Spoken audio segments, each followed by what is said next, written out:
this was definitely important in Cuba.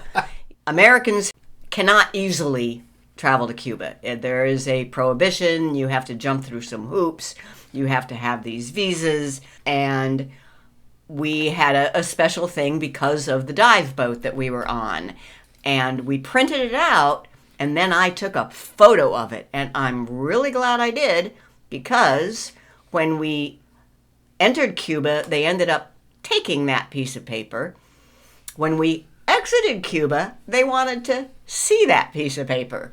I'm so glad I took a photo of it. So that's an easy way. I want to show you 2 other things that you can do just as a matter of course. We use an app called TripIt to manage our international travels. It's a free app. We do pay the premium. It will store PDFs. Let me show you. So first I want you to notice that I am in airplane mode, meaning I am offline. So this is pretending we are in a dead zone. I am offline. But TripIt works offline. Here it is, TripIt. The next trip coming up is a Panama Canal cruise. Each stop along the way can have documents associated with it. So I tap on Viking, and here I have our booking receipt. That might be very important. I tap on it, and I can open it, and I'm opening it with Google Drive. So here is our booking receipt, and available offline because it's stored in TripIt. Other ways.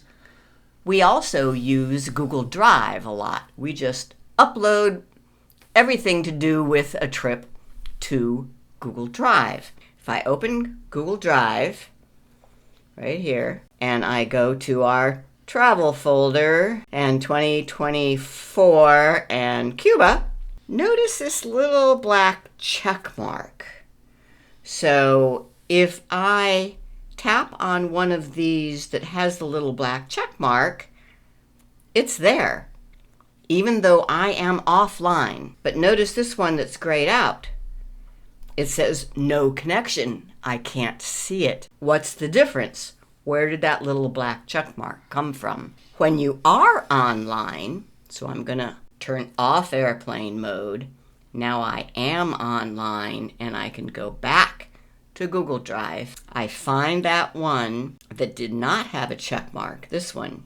3 dots, make available offline.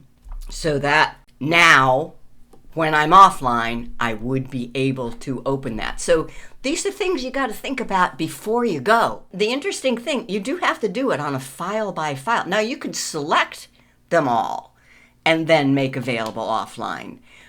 But I don't think you can do it folder by folder. So make documents available offline is the key there.